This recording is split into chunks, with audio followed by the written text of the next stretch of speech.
अवधूत चिंतन श्री गुरुदेव दत्त श्री स्वामी समर्थ।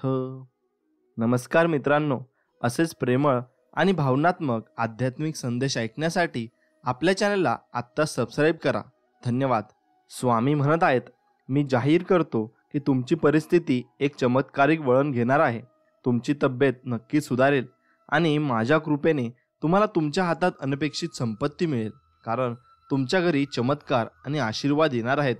जर तुमचा स्वामींवर विश्वास असेल तर नक्कीच या व्हिडिओला लाईक करा आणि मित्रांनो, कमेंट सेक्शनमध्ये तुम्ही तुमच्या इच्छा मला सांगा। मी स्वामींचरणी एवढीच प्रार्थना करील की तुमच्या सर्व इच्छा पूर्ण हो आणि तुमच्या मनोकामना काय असतील त्या सर्व पूर्ण हो आणि तुमच्या परिवाराला आणि तुम्हाला स्वामी कायम सुखात आणि समृद्धीत ठेवो, एवढीच स्वामींचरणी प्रार्थना। एक लक्षात ठेवा की तुम्हाला डोकेदुखी, मनदुखी आणि झोप न लागणाऱ्या रात्रीचा त्रास लवकरच तुमचा संपणार आहे आणि तुम्ही ज्याची वाट पाहत होता त्या सर्व गोष्टींसाठी मी तुम्हाला शुभेच्छा देतो, असे स्वामी म्हणत आहेत। पूर्वीप्रमाणे तुमची आराधना करणे, चांगले आरोग्य आणि समृद्धी तुमच्या जवळ येणार आहे। बाळा, हा आठवडा संपण्यापूर्वी तुम्हाला भरपूर काही गोष्टी प्राप्त होणार आहेत। तुमच्या नोकरी, आरोग्य आणि नातेसंबंध आणि तुमच्या जीवनात अनपेक्षित सुधारणा अनुभवण्यासाठी स्वतःला तयार करा। तुम्ही उपचार, तरतुदी, संरक्षण आणि दैवी मार्गदर्शन घ्याल, परंतु ते प्राप्त करण्यासाठी जीवन बदलणारे आशीर्वाद तुम्हाला या व्हिडिओमार्फत मिळत आहे आणि मी ते तुम्हाला नक्कीच देणार आहेत, कारण तुम्ही माझे बाळ आहात। आणि स्वामी असे म्हणतात की तुम्हाला तुमच्या कुटुंबात अमर्यादित उत्तम आरोग्य, संपत्ती आणि यश मिळवून देण्याच्या क्षमतेचा आशीर्वाद मिळाला आहे। तुमच्या कुटुंबासाठी भाग्यवान असा एक व्यक्ती तुमच्याजवळ येणार आहे आणि तो तुम्हाला भरपूर काही गोष्टी चांगल्या सांगून जाणार आहे, म्हणून त्या गोष्टी तुम्ही नीट ऐकायला पाहिजे। स्वामींकडून विपुलतेचा विलक्षण प्रभाव प्राप्त करण्यासाठी तयार राहा, ज्याच्याकडे परिस्थिती बदलण्याची ताकद आहे, जी तुम्हाला कायमचे विस्मय आणि कृतज्ञ ठेवेल। हा प्रकार प्राप्त करण्यासाठी तुम्हाला स्वामींवर पूर्णपणे विश्वास ठेवायचा आहे आणि पुढील महिन्यात हे तुमच्यासाठी अद्भुत आहे। ती तुमचे जीवन आनंदाने बरे करीन आणि यश मिळवून देव तुमच्या अश्रूंना आनंदाचे ढग देईल, म्हणजे तुमचे आनंद इतके गगनात मावेनासे होईल आणि तुमच्या उपासनेला आता उत्तर मिळेल आणि तुमच्या प्रश्नांची सर्व उत्तरे स्वामी तुम्हाला देणार आहेत आणि ते तुम्हाला विलक्षण बुद्धी देणार आहेत आणि यश आणि चमत्कार अनुभवायला तुम्हाला नक्कीच मिळतील। मी प्रार्थना करतो की तुमचे सर्व कामं होत आणि तुमच्या सर्व इच्छा पूर्ण होत आणि तुमची जे काही प्रॉब्लेम असतील, मग ते पैशांचे असो, आरोग्याचे असो किंवा फॅमिलीचे असो, ते सर्व प्रॉब्लेम्स नक्कीच सॉल्व्ह हो, ही स्वामींचरणी प्रार्थना। मित्रांनो, तुमच्यावर कोणतेही संकट येतील तेव्हा स्वामी तुमच्या पाठीमागे नक्कीच उभे राहतील। फक्त स्वामींना ओढ आहे ती फक्त नामस्मरणाची, मग तुम्ही नामस्मरण नक्कीच करा। माझ्या आशीर्वादांवर विश्वास ठेवा, असे स्वामी म्हणतात आणि तुम्हाला तुमच्या आयुष्यात चमत्कार नक्कीच दिसतील। माझे शब्द आज मला मार्गदर्शन करतील असे तुम्हाला वाटेल आणि असे तुम्हाला दिसेल की भरपूर प्रेम, उपचार आणि आशीर्वाद प्राप्त करण्यास तुम्ही तयार झाले आहात। ज्यासाठी तुम्ही पात्र आहेत ते मी तुम्हाला संपूर्ण देणार आहे आणि तुमचे संपूर्ण कुटुंब बरे होण्याचा आशीर्वाद मी तुम्हाला देणार आहे। आता आम्हाला आर्थिक चमत्कार प्राप्त होतील, जेव्हा आम्हाला त्याची सर्वात जास्त गरज असेल तेव्हा तुम्हाला ते नक्कीच प्राप्त होतील, असे स्वामी म्हणत आहेत। म्हणून स्वामींचा आशीर्वाद नेहमी तुमच्या पाठीशी आहे। आशीर्वाद आणि चमत्कारांचा हंगाम नक्कीच प्रवेश करणार आहे आणि हा ऋतू तुमच्या परिस्थितीच्या मर्यादा आणि भूतकाळातील अपयशांमुळे मर्यादित नाही। हा पुन्हा शाश्वत शांती आणि उशिरा मदतीचा काळ आहे आणि तुमचे प्रेम जीवन, आध्यात्मिक जीवन आणि आर्थिक जीवन ही तुमची आशा आहे। म्हणून पुढच्या काही मिनिटात तुम्ही श्रीमंत, आनंदी आणि निरोगी नक्कीच व्हाल। मग ते तुम्ही कसे काय होईना, पण तुम्ही नक्कीच व्हाल। मी तुम्हाला माझे आशीर्वाद घेण्यासाठी येथे आलो आहे आणि तुमच्याकडे भरपूर पैसे असतील, पण ते पैसे तुमच्याकडे जेव्हा असतात तेव्हा तुम्ही फक्त गर्व करू नका आणि तुम्ही अहंकार बाळगू नका। तुम्ही सर्वांना सारखेच प्रेम द्या आणि गरिबाला पण सारखेच प्रेम द्या। मी नक्कीच तुमच्या पाठीशी राहील। तुम्ही जर आराधना करून आणि जर तुम्ही अहंकार बाळगला तर मी नक्कीच तुमच्या पाठीशी राहणार नाही। मी तुम्हाला अशा संधी देत आहे ज्याची तुम्ही कल्पनाही केली नसेल। मी सर्वशक्तिमान स्वामी आहे आणि मी सर्व गोष्टींचा निर्माता आहे। नेहमी तुमच्यासाठी सुरुवातीपासून शेवटपर्यंत नक्कीच राहील, उपस्थित राहील आणि स्वामी तुमच्या आयुष्यातील प्रत्येक नकारात्मक पॅटर्न किंवा मग जी खोड असेल ते काढून टाकतील आणि तुम्ही स्वातंत्र्याच्या, समृद्धीच्या आणि सामर्थ्याच्या नवीन हंगामात नक्कीच प्रवेश कराल. म्हणून तुम्हाला जर असा प्रवेश करायचा असेल तर मग कमेंटमध्ये नक्कीच श्री स्वामी समर्थ, जय जय स्वामी समर्थ लिहायला विसरू नका. माझ्या बाळांनो, तुमच्या सभोवतालची प्रत्येक गोष्ट तयार झाली आहे आणि जसे की आकाश, पृथ्वी, पर्वत, सूर्य आणि तारे नेहमीच तुमच्या सोबत असतात. मी तुम्हाला शांत ठेवतो आणि तुमचे रक्षण करतो. तुमचे स्वामी तुम्हाला एक मार्ग सांगण्यासाठी आले आहेत, जो तुम्ही याआधी ऐकला नसेल किंवा तुम्ही अनुसरण करण्याचा प्रयत्न केला नसेल. मी तुम्हाला हा संदेश थेट देण्यासाठी आलो आहे आणि त्यासाठी तुमचा स्वामींवर विश्वास असल्यास मग माझ्याकडे दुर्लक्ष नक्कीच करू नका. फक्त तुम्ही हा व्हिडिओ शेवटपर्यंत बघा. तू आहेस तो मला जीवनातील सत्य दाखवायचे आहे आणि ज्याबद्दल तू आजपर्यंत अनभिन्न आहेस. जर तू माझा संदेश मध्ये सोडला तर मग तुझी आठवण मला येईल आणि मग तू माझ्याजवळ परत येशील. बाळा, पूर्ण व्हिडिओ बघ. मला जी माहिती द्यायची आहे त्यामुळे संदेश तू हा वगळू नको आणि शेवटपर्यंत बघ. मी ऐकले असेल की आता तुम्हाला त्या गोष्टी करणे आवश्यक आहे जे तुमचे जीवन बदलण्यासाठी आवश्यक आहे. मग बाळा, जर तुम्हाला तुमचे दुःख संपवायचे असेल तर तुम्हाला तुमच्या आनंदाच्या गौरवासाठी काही गोष्टी कराव्या लागतील आणि मी आज तुला सांगेन. आणि जर तू ते असे केलेस तर मग तुझे जीवन बदलण्यापासून तुला कोणीही रोखू शकणार नाही. तू माझ्या अशा भक्तांपैकी एक आहेस जे मला नेहमी आठवतात आणि माझ्यावर प्रेम करणाऱ्या माझ्या भक्तांना मी कधीही दुःखात पाहू शकत नाही. तुमच्या जीवनातील सर्व अंधार दूर करण्यासाठी मी येथे आलो आहे आणि मी ते प्रकाशाकडे घेऊन जाणार आहे. जिथे फक्त ते काम तुम्हीच करू शकता. बाळांनो, तुला शांती, सुख आणि समृद्धी याशिवाय दुसरे काही मिळणार नाही, कारण यातच तुझे सगळं काही आहे. आणि आज मी तुझ्या दुःखाचा नक्कीच अंत करेन. मला माहीत आहे की तू मनापासून दुःखी आहेस, कारण तुला तुझ्या आयुष्यात नेहमीच प्रेम हवे होते, पण तुला ते मिळाले नाही आणि मिळाले तर मग ते वाईट निघाले किंवा मग तुमचे जमत नाही. मग प्रेमाच्या नावावर तुम्हाला काय मिळाले? तुला दुःख, संकटे तू भरपूर सोसलीस आणि तुझ्याच माणसांनीही तुला दुखावलं. हो, कारण तू भरकटला होतास. तुझ्या लोकांकडून खूप अपेक्षा होत्या, पण तुझ्या त्या सगळ्या अपेक्षा लुटल्या, ज्याचे सर्वात मोठे कारण तू स्वतः आहेस. कारण तू तुझ्यापेक्षा स्वतःशीच जास्त केले आहेस आणि भरपूर लोकांकडून भरपूर अपेक्षा केल्या आहेस. त्यामुळे तू आता आतून तुटून गेला आहेस. ते मला सर्व दिसत आहे. पण तू तुटू नको. तू माझ्यावर विश्वास ठेव. माझ्यावर जर विश्वास ठेवला तर मी तुझे मन कधीच तुटू देणार नाही बाळा, आणि तुला नेहमी साथ देईन. जर तुमच्याकडे दुसरा कोणता मार्ग नसेल तर तुम्ही या चुकीच्या मार्गाला प्राधान्य देता असे मी मानतो. मी समजू शकतो की तुमच्या जवळचे कोणीतरी आम्हाला सोडून गेल्यावर तुम्ही ज्या वेदना आणि त्रास सहन करत आहात त्याबद्दल मी खूप परिचित आहे. आणि जर कोणी आम्हाला सोडून गेले किंवा आपल्या आशा तोडून टाकतात मग त्याला होणारे दुःख सहन करणे फार कठीण असते. अनेकदा आपण अशा टप्प्यावर येतो जेव्हा आपलीच माणसे आपल्याला सोडून जातात. त्यावेळी आपल्याला त्यांचीच जास्त काळजी असते. पण माझ्या बाळा, हे जीवनाचा संघर्ष जो आपल्याला खंबीर बनवतो. पण या संघर्षात तू हारलास तर मग काही खरं नाही. तुला जिंकावं लागेल आणि तुला जिंकण्यासाठी मी स्वतः साथ देणार आहे. त्यामुळे तुला घाबरण्याची गरज नाही, एवढं लक्षात ठेव. आता तुम्हाला अनेक समस्यांना तोंड द्यावे लागणार आहे आणि जोपर्यंत तुम्ही स्वतःच्या चुका पाहण्यास सक्षम होत नाही तोपर्यंत तुम्हाला या समस्या अशाच सहन कराव्या लागतील.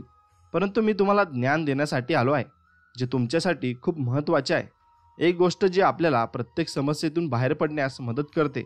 आणि यावेळी देखील तुम्हाला तुमच्यात दडलेले ज्ञान बाहेर आणायचे आहे आणि स्वतःला समजून घ्यायचे आहे की आता स्वतःला बदलण्याबरोबरच तुम्ही तुमचे जीवन देखील आनंदी कराल. आणि आपण जाणून बुजून किंवा नकळत जी चूक केली असेल ती दुरुस्त करावी लागेल. मी तुला या दुःखात पाहू शकत नाही, कारण तू माझं बाळ आहेस आणि तू माझं नामस्मरण करतो आणि माझं ध्यान करतो. म्हणून मी तुला सर्व काही देणार आहे. मी तुम्हाला या दुःखातून बाहेर काढले आहे.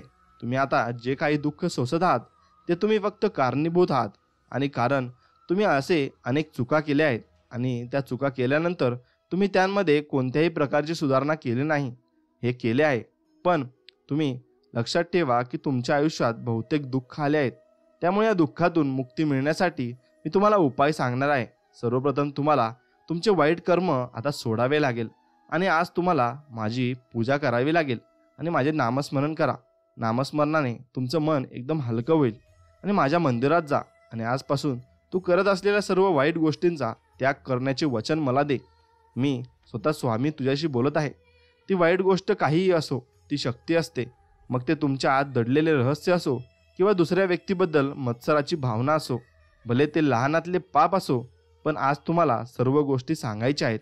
माझ्या पुढची गोष्ट आहे, तू मला या सर्व गोष्टी सांगितल्यानंतर मी तुला वचन द्यायचे आहे की या चुका तू पुन्हा करणार नाहीस. मग तू मला वचन देतोय ना की तू या चुका परत करू नकोस.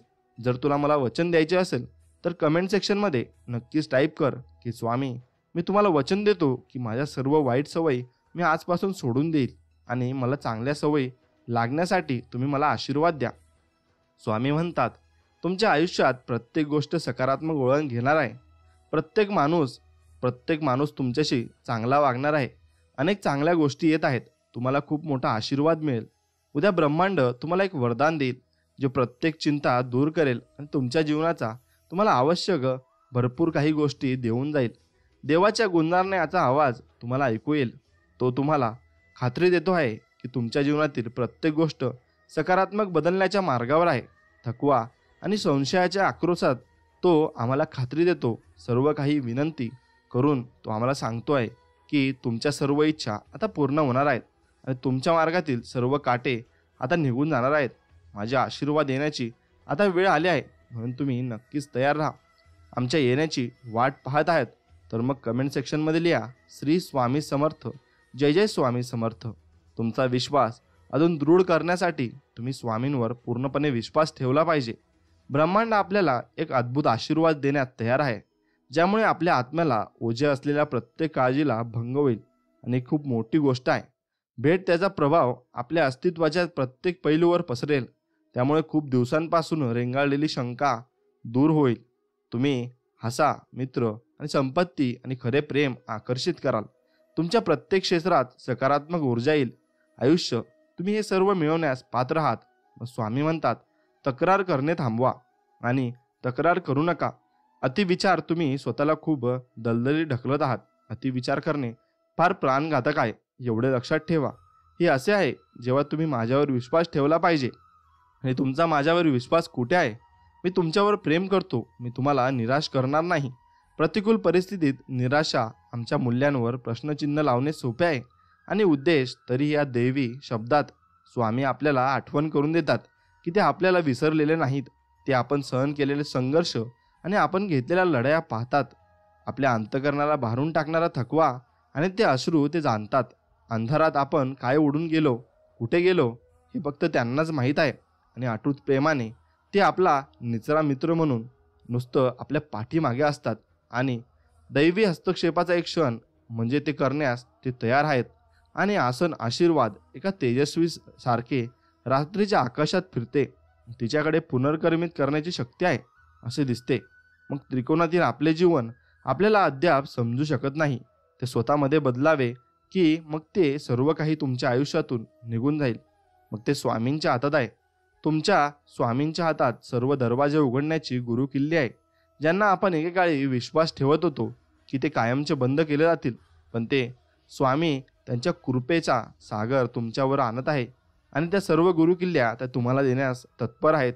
फक्त तुम्ही स्वामींवर विश्वास ठेवा. भरभराट आणि तुम्हाला भरपूर काही गोष्टी मिळणार आहेत. आशीर्वादाच्या या काव्यात्मक शब्दाच्या आगमनाची आम्ही वाट पाहत असताना आम्ही प्रवासात शिकलेले धडे, आम्ही ज्या आव्हानांना तोंड दिले ते विसरू नये. आणि जो आमच्याकडे आला, आमचा निश्चय मजबूत केला आणि आमचा विश्वास अधिक दृढ केला. त्याने आम्हाला विपुलता प्राप्त करण्यासाठी तयार केले आहे. आणि जे आम्हाला वाटत आहे ते वादळानंतरच्या सूर्यप्रकाशाच्या प्रत्येक किरणाचे कौतुक करण्यास त्याने आम्हाला शिकवले आहे. या आशीर्वादाने आमच्या चिंता सर्व काही दूर होणार आहे. आणि आमच्या चिंता दूर झाल्यावर आम्ही तुम्हाला सर्व काही देऊ. पहाटेसारख्या त्या दूर होत आहेत आणि सूर्याच्या उष्णतेखाली सकाळी ते सर्व मिटून जातात. जसे तुमच्याकडे जसे संकट असतात ते सर्व मिटून जातील. आर्थिक संघर्ष, नातेसंबंधातील संघर्ष, आरोग्यविषयक चिंता आणि इतर कोणत्याही चिंतेचे स्रोत या दैवी हस्तक्षेपाला बळी पडतील. मग या हिशोबाचा क्षण आहे आणि हा एक गंभीर मोड आहे जो एका अध्यायाचा शेवट आणि नवीन सुरुवातीचा चिन्हांकित करतो. हा तुमचं जीवन उजळून टाकणार आहे. ते सुरुवातीचे प्रतीक आहे. विश्वाच्या भरपूर ट्रॅप आहेत आणि त्यामध्ये तुम्हाला अडकू देणार नाही. आणि एक उत्कृष्ट नमुना तयार करण्यासाठी एकत्र मी आलो आहे. आपले जीवन देखील या वैश्विक सृष्टीची अतूटपणे जोडलेले आहे आणि आम्हाला वाटणारा आशीर्वाद या स्वामींच्या सहकार्याचा नसून स्वामींचा आशीर्वादच आहे. एक कृती तुम्ही करायची आहे ती म्हणजे नामस्मरण. त्यातच सर्व गोष्टी अवलंबून आहेत. आपल्यापैकी प्रत्येकाने सृष्टीच्या विशाल विस्तारामध्ये ठेवलेला मृत्यूपत्र हे पाहिलंच असेल व कोणाला कोणाला प्रत्येक वेळी मृत्यू येत असतो. मग ते स्वामी त्यांना त्यांचे प्रारब्ध नष्ट करून त्यांना आपल्याजवळ बोलवत असतात. मग आपल्याला मिळत असल्याने आपण तो स्वार्थाने जमवू नये आणि इतरांसोबत विपुलता शेअर करूया, जेणेकरून आपण भरपूर काही दया आणि करुणेचे दिवे बनू शकू. मग स्वामींनी दिलेल्या प्रेमाने आपण राज्य करूया. आपल्या कृतीतून आपण आशीर्वादाचे केंद्र बनू शकतो. आपण एक साखळी प्रक्रिया प्रज्वलित करू शकतो जी जीवनात लहरी बनते आपल्या आजूबाजूच्या लोकांसाठी. मग स्वामींचे हे शब्द या शब्दात असलेल्या शाश्वत केले जाते. ही नवीन शक्ती दिली जाते. आपल्याला आठवण करून दिली जाते की हा प्रवास कदाचित कठीण असेल, परंतु त्यांचा उद्देश नेहमीच आपल्याला स्वामींच्या कृपेचा या क्षणापर्यंत नेणे आहे आणि म्हणून आपण त्या आपल्या विश्वातच धरून राहू. तुम्हाला संकल्पावर ठाम राहा आणि आमची वाट पाहणाऱ्या उदार शिष्यांना स्वीकारण्यासाठी तुमचे हृदय मोकळे करा. आणि या महत्त्वाच्या दिवसाच्या पूर्वसंध्येला सूर्यास्त होत असताना आम्ही त्यांच्या आशीर्वादांच्या आगमनाची आतुरतेने वाट पाहत आहोत. आमच्या जीवनात कोण मेघ लावेल आणि कोण स्वीकारेल. आणि महादेवजींनी आशीर्वाद दिलेला सत्य आहे. हार मानत नाही, परंतु पडण्यामागे कमी करत आहे, पण चांगुलपणाचे आणि विपुलतेचे संगीत गुंजत आहे. आणि कृतज्ञ अंतःकारणाने आपण उद्याच्या मिठीत नतमस्तक होऊ. या चमत्कारिक उदयास प्राप्त करण्यासाठी सज्ज व्हा, ज्याने सकाळ उजळताच प्रत्येक काळची लाल होईल आणि ब्रह्मांड हे विलक्षण आशीर्वाद देण्यासाठी भरपूर काही संरेखित करतात आणि आपले आत्मे अपेक्षित उंचावतात. एवढं लक्षात ठेवा. म्हणून अतूट विश्वासाने त्यांना आपण शरण जाऊ आणि आपली दैवी शक्ती आपण त्यांच्याकडून घेऊ. त्यांना शरणागती पत्करून मग आपण जे समोर येणार आहे त्याची विशालता स्वीकारून देवाचा हात आपल्या प्रवासाच्या प्रत्येक पायरीवर मार्गदर्शन करत आहे हे नक्कीच तुम्ही जाणून घेतले पाहिजे. अस्तित्वाचे शरीर आदराने आपला श्वास रोखून धरत आहे. आपण जीवनात बदलणाऱ्या चमकीच्या मार्गावर आहोत. एक क्षण जो आपल्या नशिबाला सदैव आकार देईल. या आशीर्वादाची शक्ती आपली आहे आणि तो स्वामींचा आशीर्वाद आहे. मग तो तुम्ही नक्कीच घेतला पाहिजे. हे विश्व मर्यादित आकलनाच्या सीमा ओलांडते आणि प्रत्येकाला व्यापते आणि आपल्या अस्तित्वाचा पैलू हे सांगत असते. जेव्हा ते शेवटी त्याचे रहस्य प्रकट करते तेव्हा आपण त्याच्या अफाटाचे भारावून जातो आणि तो मुसळधार पावसासारखा आपल्यावर येतो. तो चिंता आणि संशयाचा प्रत्येक खुणा दूर करतो. आपण ते सर्व आपल्या खांद्यावर घेतो आणि अस्तित्वाचा प्रकाश बनतो. ढगाळ वातावरण जसे की आपण न पाहिलेल्या हातांनी अमर्यादित संकेतांच्या खोलवर नेले आहे आणि हा आशीर्वाद दैवी कृपेच्या दिव्याप्रमाणे आपला मार्ग प्रकाशित करतो आणि आपला उद्देश भरपूर उच्च करत असतो. तो आपल्याला पुढे चालवतो आणि नवीन जोम आणि अतूट भावनेने भारित करतो. मग ते उद्देश संधी मोठ्या भरपूर गोष्टी आपल्यासमोर आणत असते आणि आपल्या जीवनातील भरपूर संकट हे उलगडत असते. पण प्रत्येक धागा विजयाची आणि पूर्ततेची कहाणी सांगतो. आर्थिक विपुलता आपल्या जीवनात येते आणि प्रेम आणि समजूतदारपणाच्या नवीन खोलीतून रुंज उलगडत आणि समृद्धी उलगडत असते. व उन्नत नातेसंबंध जोडलेले असतात आणि मजबूत आरोग्य आणि निरोगीपणा कार्यात येतो. कारण आपले शरीर आणि मन चैतन्य आणि उपचाराने पुनरुज्जीत होते आणि आपल्या जीवनातील प्रत्येक पैलू या विलक्षण आशीर्वादाने ओतलेले आहेत आणि कोणतेही क्षेत्र आपल्यासाठी बनलेले आहे. मग ते बनण्यासाठी तुम्ही कमेंटमध्ये नक्कीच टाईप करा की श्री स्वामी समर्थ, जय जय स्वामी समर्थ. आमचा असा विश्वास आहे की या जगात प्रेरणादायी बदल घडत असतानाही आम्ही कृतज्ञतेने स्थिर राहतो आणि आमचा विश्वास आहे की हे आशीर्वाद केवळ आमच्या स्वतःच्या फायद्यासाठी नाहीत, तर आमच्या निर्मात्याच्या असीम प्रेम आणि दयेचा पुरावा आहेत आणि त्याच्या असीम उदारतेचे मूर्त रूप आणि आपल्या मुलांची भरभराट आणि अशी भरभराट होताना पाहण्याची इच्छा अशी स्वामींची आहे. आपण या प्रचंड आशीर्वादाच्या प्रकाशात न्यावून निघत असताना या टप्प्यावर पोहोचण्याच्या या संघर्षात आपण शिकलेल्या पापांचा विसर पडू नये आणि आम्ही जो प्रवास केला आहे आणि अशा या प्रवासात स्वामी नक्कीच तुमच्या सोबत आहेत आणि तुमच्या सोबत राहतील. फक्त तुमचा स्वामींवर अटूट विश्वास असला पाहिजे एवढंच स्वामी म्हणत असतात. बाळांनो, तुमच्या आयुष्यातील दोन्ही वाईट काळाच्या समाप्तीचा हा पहिला दिवस आहे. आणि आता तुमच्या आयुष्यातील मोठा काळ जो आजपर्यंत चालू होता तो माझ्या आशीर्वादाने कायमचा संपेल. पण तरीही मी तुम्हाला आशीर्वाद देत आहे. आणि आज तुम्हाला हा संदेश मी तुम्हाला द्यायला आलो आहे की तुम्ही अशी कोणतीही चूक करू नये ज्यामुळे तुमच्या आयुष्यात पूर्वी जसे घडत होते तशा गोष्टी पुन्हा घडू नयेत.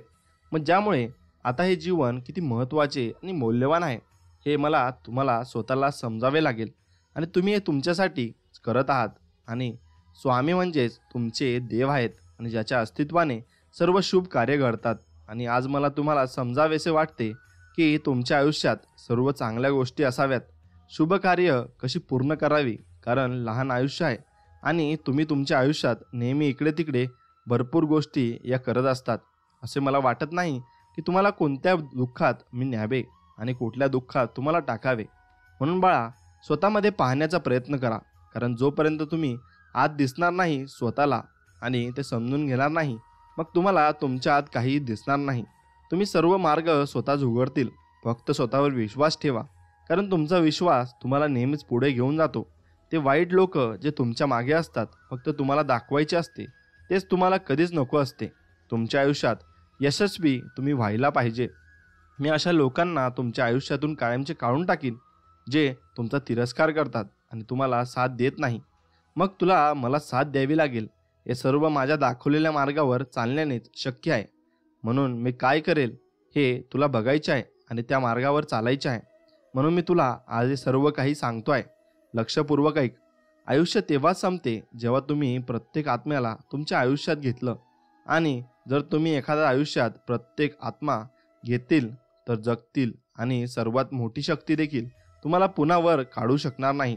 म्हणून तुम्ही भरपूर गोष्टी तुमच्या मनात या साठलेल्या असतात आणि त्या साठलेल्या वस्तू तुम्ही बाहेर काढत नाही, त्या तुम्ही बाहेर काढल्या पाहिजे. आणि या जो संसार आहे आणि जो हे जग आहे त्याला तुम्ही सांगितल्या पाहिजे. आणि ते सांगताना तुम्ही अशा शक्तीला सांगा ही शक्ती तुम्हाला ते परत देऊ शकते. मग ती शक्ती अशी आहे, ती म्हणजे नामस्मरण. आणि तुम्ही डोळे बंद करून नामस्मरण करून तुम्ही त्या गोष्टी बोलायच्या आहेत. हे जग, हे संसार आणि हे ब्रह्मांड तुम्हाला त्या सर्व काही गोष्टी देण्यासाठी तयार आहेत. आज तू हात सोडू नको. स्वामींचा हात सोडशील मग तुला विचार करत बसावं लागेल आणि तुझे कोणतेही कार्य होणार नाही. तुम्हाला कोणीही मदत करू शकत नाही. मी फक्त तुला मार्ग दाखवू शकतो. तुमच्या स्वतःच्या मार्गावर जाण्याचा निर्णय तुमचा आहे. जसे उन्हाळ्यात नदीचे पाणी सुकते परंतु ते फक्त काही क्षणासाठी आहे आणि जेव्हा पुन्हा पाऊस पडतो तेव्हा नदी आपसुकच तुंबून भरते. असे कधी कधी आयुष्यात अडचणी येतात तेव्हा वाटतं आता सगळं बरोबर आहे, पण ही तुमची सर्वात मोठी चूक आहे. कारण काही काळानंतर या समस्या संपतील आणि त्यांचा स्वतःवर त्यांना व्यवस्थापित करण्यासाठी तुम्हाला फक्त स्वतःला प्रशिक्षित करावे लागेल. आणि या विश्वाने तुला नेहमी सर्व काही दिले आहे आणि भविष्यातही तू सर्व काही देशील. मग बाळा, फक्त तुझा आत्मा तुझ्या लक्षात राहील आणि तुझ्या आत्म्याचं ज्या गोष्टी आहेत त्या तुझ्या लक्षात राहतील. आणि तुम्ही प्रत्येक कृती केवळ शुभच होत आहे. तुझ्या विचारांचा तुझ्या जीवनावर खूप प्रभाव होत आहे आणि त्याचा खूप मोठा प्रभाव. आज मला तुम्हाला हे समजून घ्यायचे आहे की तुमचा एक योग्य विचार तुमचे आयुष्य कसे बदलतो आणि तुमच्या एका चुकीच्या मित्रामध्ये तुमचे संपूर्ण आयुष्य कसे उद्ध्वस्त करण्याची ताकद असते. तुम्ही अनेकदा असे लोक पाहिले असतील जे त्यांचा जास्त वेळ घालवतात अशा लोकांसोबत जे गरीब आहेत किंवा ज्यांना नेहमीच प्रगती करण्यास रस आहे. मग ते असेच बनतात आणि जे ते विचार करतात तसंच ते बनत जातात.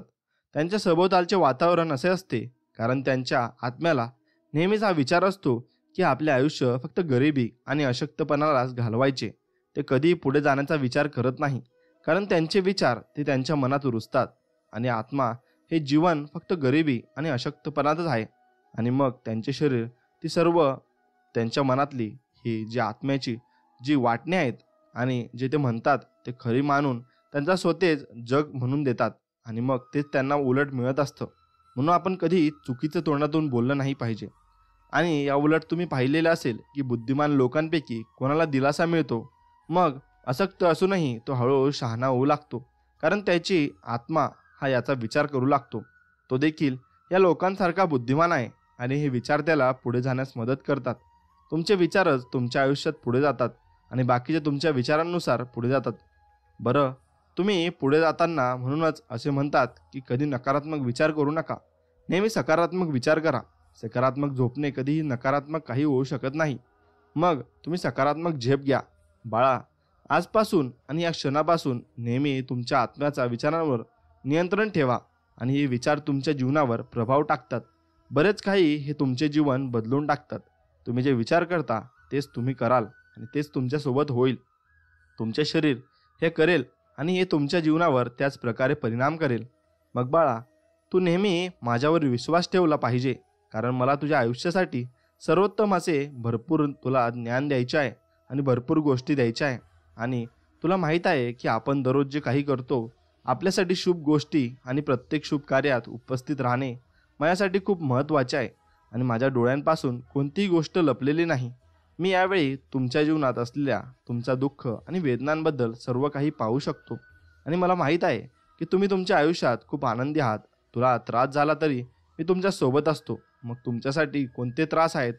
बडा शक्ती मला समजले आहे की सर्वात मोठी शक्ती या ब्रह्मांडात आहे आणि ती ब्रह्मांडच तुम्हाला सर्व काही देऊ इच्छितो आहे. आणि तुम्हाला अज्ञात मार्गाची भीती वाटते, पण तुम्हाला हे समजून घेणे आवश्यक आहे की तुम्ही त्याच मनस्थितीत राहू शकत नाही. जीवन हे नेहमीच बदलाचे दुसरे नाव आहे. जर तुम्ही तुमच्या त्याच अवस्थेत राहिलात तर मग तुमचे हे आयुष्य तुम्हाला कधीच बदलता दिसणार नाही आणि मग तुम्ही तुमच्या आयुष्यात त्याच परिस्थितीत राहाल. तुम्हाला तुमच्या आयुष्यात कोणते काम करायचे आहे याने काही फरक पडत नाही, पण तुम्हाला ते का पूर्ण करायचे आहे ती सर्वात महत्त्वाची गोष्ट आहे. मोठा प्रश्न आपल्या जीवनातील आपले कार्य वाढवणे आहे. मग ते कितीही लहान असले तरीही मग ते तुम्हाला गृहीत धरून नक्कीच चालायला लागेल आणि त्या भावनेने तुम्हाला सर्व काही प्राप्त करायला लागेल. समर्पण भावनेने प्रयत्न करा आणि स्वतःमध्ये कोणत्याही प्रकारचा अभिमान आणू नका. जर तुमच्यात अभिमान असेल तर मग तुमचे प्रत्येक शुभ कार्य देखील अशुभ होईल, कारण अभिमानाने केलेले कार्य नक्कीच सफल होत नाही. तुम्हाला माहिती आहे बाळा, तू नेहमी उदार आणि दयाळू असायला पाहिजे. एक माणूस अभिमानाने आंधळा होतो आणि त्याला काही दिसत नाही. त्याला वाटते की जे काही आहे ते योग्य आहे, जे चालले आहे ते बरोबर चालू आहे आणि ते चालू दिले पाहिजे. परंतु हे पाहिले आहे, आजच्या विनाशाचा परिणाम या कलियुगात तुम्ही चुकीच्या मार्गावर चालत असाल तर तुम्हाला कोणीच अडवायला येणार नाही आणि तुम्ही काय करता याची कोणालाच पर्वा नाही. तुम्ही आयुष्यात कोणत्या मार्गाचा अवलंब करतात त्यांना फक्त काय करायचे आहे ते माहीत आहे. तुमच्यापेक्षा कोणीही तुमच्याबद्दल मोठा विचार करणार नाही आणि तुम्हाला स्वतःसाठी विचार करायला सुरुवात नक्कीच करावी लागेल. आणि जोपर्यंत तुम्ही स्वतःसाठी विचार करू लागताल तोपर्यंत मी ते कसे करू शकतो असा विचार तुम्ही केला पाहिजे. मी म्हणतो की तू तुझ्या आयुष्यात यशस्वी होऊ शकशील. बाळा, तुला हे समजले पाहिजे की तुझे सर्व नवीन दरवाजे तेव्हाच उघडू शकतात जेव्हा तू तुझ्या आतला दरवाजा उघडतोस आणि नवीन मार्ग नाही तर तो तुला तुझ्या यशाजवळ नक्कीच घेऊन जातो. कोणास ठाऊक की तुमचे यश भरपूर जवळ असेल. तुम्ही कोणते मोड ते साध्य करू शकता हे तुम्ही ठरवलं पाहिजे. तुम्ही शोधत आहात म्हणून बाळा, देवाने तुम्हाला दिलेल्या जीवनातील प्रत्येक नवीन गोष्टीचे स्वागत करा. आणि या जन्मात तुम्हाला खूप काही दिसेल, फार काही दिसले जाणार नाही आणि याचेच नाव जीवन आहे. तुम्ही कर्तव्य बजावण्यासाठी या जगात आला आहात आणि तुम्हाला तुमचे कर्तव्य बजवायच लागेल. पण हे कर्तव्य बजावताना बाळा, देवाने तुला जे जीवन आनंदात आणि शांततेत जगण्यासाठी दिले आहे ते लक्षात ठेवा. इतरांना शक्य तितकी मदत करा आणि इतरांचे भले करून तुम्हाला जी शांती आणि आनंद मिळेल तो या जगातल्या कथेत सापडणार नाही.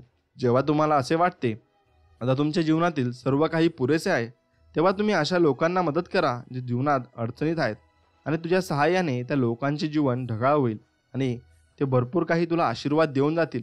मग स्वामी तुम्हाला सांगतात की तुझ्या आयुष्यातील हे दुःख आता संपेल. माझ्यावर विश्वास ठेवून तुम्हाला मार्ग मी दाखवणार आहे आणि तुम्ही माझ्याने दाखवलेल्या मार्गावर नक्कीच चालू शकता.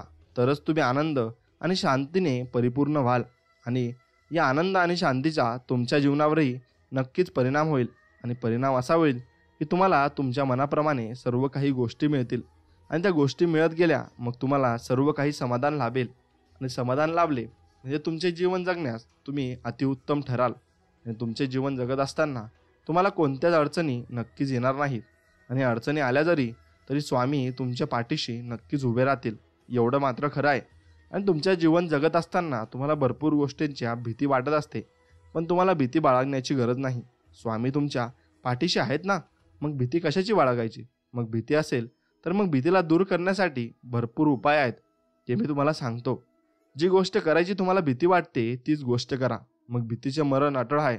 जर तुम्ही स्वतःलाच पूर्ण आत्मविश्वासाने व श्रद्धेने सांगितले, मी या भीतीवर कब्जा करणार आहे, तर तुम्ही तसे करू शकाल. भीती हा तुमच्या मनातील नकारात्मक विचार आहे. त्याला समूळ उपटून टाका व त्याच्या जागी सर्जनशील विचार लावा. भीतीने करोडो लोकांना मारले आहे आणि आत्मविश्वास भीतीपेक्षा महानतम आहे. ईश्वर आणि शुभ गोष्टीतील श्रद्धेपेक्षा कोणतीही गोष्ट शक्तिशाली असू शकत नाही. भय व्यक्तीचा सर्वात मोठा शत्रू असतो. अपयश, आजार आणि वाईट मानवी संबंधांना भयच कारणीभूत असते. प्रेम भीतीला हाकलून लावते. प्रेम म्हणजे जीवनातील चांगल्या गोष्टींबद्दलची भावनिक आत्मीयता व अनुराग, प्रामाणिकपणा, एकात्मता, न्याय, सद्भाव आणि यशाच्या प्रेमात पडा. सर्वोत्तमाच्या खुशाल अपेक्षित जगा आणि ते सर्वोत्तम अपरिहार्यपणे तुमच्या दाराशी नक्कीच येईल. भीतीच्या सूचनांवर भीतीविरोधी विचारांनी प्रतिहल्ला करा. जसे मी सुंदर गातो, मी संयम, शांत, संतुलित आहे, असा विचार तुमच्यासाठी खूप लाभदायक ठरेल. मग तुम्हाला हतबल करणारे परीक्षेच्या वेळेपुरता होणारे विस्मरण हे पण भीतीमुळे नक्कीच होते. आणि यावर मात करण्यासाठी तुम्ही ठामपणे म्हणू शकता, ज्या गोष्टी जाणून घेणे माझ्यासाठी गरजेचे आहेत त्या सगळ्या गोष्टींबाबत माझी स्मृती पक्की आहे. आणि परीक्षेत तुम्ही मिळवलेल्या उज्ज्वल यशाबद्दलचा तुमचा मित्र, प्रिय व्यक्ती तुमचं अभिनंदन करत आहे अशी कल्पना करा आणि चिकाटी ठेवली तर तुम्ही नक्कीच जिंकाल. पाण्याची भीती वाटत असेल तर पोहणे शिका व तुमच्या कल्पनेत मनमोकळेपणाने पोहण्याचा आनंद लुटा आणि स्वतःला मानसिकरित्या पाण्यात उतरवा आणि पाण्याच्या गारव्याची आणि पोहण्याची रोमांचाची अनुभूती कल्पनेत घ्या आणि हे चित्र अत्यंत सजीव स्पष्ट करा. तुम्ही असे केले तर तुम्ही पाण्यात उतरून त्याला जिंकाल व जिंकायला बाध्य व्हाल. हा तुमचा मनाचा नियम आहे. जर तुम्हाला लिफ्टसारख्या अरुंद जागेची भीती वाटत असेल तर मग मानसिकरित्या लिफ्टमध्ये प्रवास करा व त्यावेळी लिफ्टच्या विविध भागांना व त्याला कार्याला धन्यवाद द्या. तुमचं भय किती लवकर अदृश्य होते हे पाहून तुम्ही आश्चर्यचकित व्हाल. दोनच भय जन्मजात असतात, पडण्याचे भय आणि आवाजाचे भय. बाकीचे सगळे भय तुम्ही नंतर संपादित केलेले असतात. त्यांच्यापासून मुक्त व्हा. सामान्य भय उपयुक्त असते, असामान्य भय अत्यंत वाईट व विध्वंसक असते. सतत भीतीच्या छायेत वावरल्याने असामान्य भय, मानसिक विकृती व गंड निर्माण होतात. जेव्हा तुम्हाला हे कळते की तुमच्या अंतर्मनाची शक्ती परिस्थिती बदलू शकते आणि तुमच्या मनात दीर्घकाळापासून असलेली मनीषा पूर्ण करू शकते, तेव्हा तुम्ही तुमच्या असामान्य भयातून बाहेर पडू शकता. तुमच्या भीतीच्या विरोधी अशा तुमच्या इच्छेकडे तात्काळ लक्ष पुरवा. प्रेम अगदी निष्ठेने भयाला बाहेर हाकललेले. व तुम्हाला अपयशाची भीती वाटत असेल तर यशाकडे लक्ष द्या. आजाराला घाबरत असाल तर परिपूर्ण स्वास्थ्याचे चिंतन करा आणि अपघाताच्या भीतीने ग्रस्त आहात मग ईश्वराच्या मार्गदर्शनाचे व संरक्षणाचे मनन करा. मृत्यूची भीती वाटत असेल तर चिरंतर शाश्वत जीवनाचा विचार करा आणि ईश्वर म्हणजे जीवन आणि सध्या तेच तुमचं जीवन आहे. मग बदलीचा, प्रतिस्थापनेचा नियम हा भीतीवरील तोडगा आहे. तुम्हाला एखाद्या गोष्टीचे भय वाटत असेल तर मग त्या समस्येचे उत्तर तुमच्या इच्छेच्या रूपात हजर असते. जर तुम्ही आजारी आहात तर पूर्ण आरोग्याची इच्छा करा. जर तुम्ही भीतीच्या कैदेत आहात तर मग मुक्तीची इच्छा बाळगा. भाग्याची अपेक्षा करा. मानसिकरित्या चांगल्या गोष्टीवर लक्ष केंद्रित करा आणि जाणून घ्या की तुमचं अंतर्मन नेहमी तुमच्या चांगुलपणाचे उत्तर देईल आणि ते कधीही चुकत नाही. तुम्हाला ज्या गोष्टीची भीती वाटत असेल त्या खरे तर अस्तित्वात नसतात. ते फक्त तुमच्या मनातील विचार असतात. विचार नेहमी सर्जनशील असतात. म्हणूनच जॉबने व सांगितले आहे की मला ज्याची भीती वाटत होती तेच माझ्या वाट्याला आले. म्हणूनच भीत्यापोटी ब्रह्मराक्षस असे म्हणतात. मग चांगले विचार करा, चांगलेच होईल. तुमच्या भीतीला नीट पारखा, तिला तर्काच्या कसोटीवर घासा आणि आपल्या भयावर हसायला शिका. हास्य एक अदृष्ट आणि उत्कृष्ट औषध आहे. तुमच्या विचारांशिवाय तुम्हाला कोणीही अस्वस्थ करू शकत नाही. इतरांच्या सूचना, त्याचे बोलणे किंवा धन्मया यांच्यात तुम्हाला अस्वस्थ करण्याची क्षमता नसते. ताकद तुमच्यात असते आणि जेव्हा तुमचे विचार चांगल्या गोष्टींवर केंद्रित झालेले असतात तेव्हा तुमच्या शुभ विचारांना ईश्वराच्या शक्तीची साथ असते. एकच निर्मितीक्षम रचनात्मक शक्ती आहे, ती म्हणजे सहज संवादाची शक्ती. या शक्तीत कोणताच संघर्ष नसतो. या शक्तीचा उगम प्रेमातून होतो. म्हणूनच तुमच्या भल्या विचारांसोबत ईश्वरी शक्ती असते, एवढं लक्षात ठेवा. म्हणून मनानं चिरतरून राहा. आणि तुमचं मन भरपूर काही बोलून जातं आणि तुमचं मन भरपूर काही सांगून जातं. म्हणून मनाला नेहमी आळा घाला. तुमचं अंतर्मन हे कधी वृद्ध होत नाही. त्याला स्थळकाळाचं बंधन नसतं. तो ईश्वराचा अंश आहे आणि जो अनादी आहे. आध्यात्मिक शक्तीवर वृद्धत्वाचा प्रभाव जाणवत नाही. धीर, दयाळूपणा, प्रामाणिकपणा, विनयशीलता, सद्भाव, शांती, सहज संवाद आणि बंधुत्वाची भावना ही गुणवैशिष्ट्ये नेहमीच चिरतरून असतात. या गुणांना आत्मसात केल्यास तुम्ही मनानं सदैव चिरतरून राहाल. विकृती किंवा ऱ्यास फक्त वाढत्या वयामुळे किंवा वयपरत्वे होणाऱ्या आजारांमुळे होत नाही. आपलं वय किती आहे यापेक्षा काळाच्या भीतीमुळे आपल्या शरीरावर व मनावर वाईट परिणाम होत असतात. खरं तर वाढत्या वयाची अनाठायी भीतीच अकाली वृद्धत्व आणते. माझ्या आयुष्यात मी अशा प्रसिद्ध स्त्री पुरुषांच्या जीवनचरित्राचा अभ्यास केला आहे, ज्यांनी अधिक काळ नवनिर्मितीचं कार्य केलं आहे. काहींनी तर वृद्धत्वात असताना यश मिळवून आपलं श्रेष्ठत्व सिद्ध केलं आहे.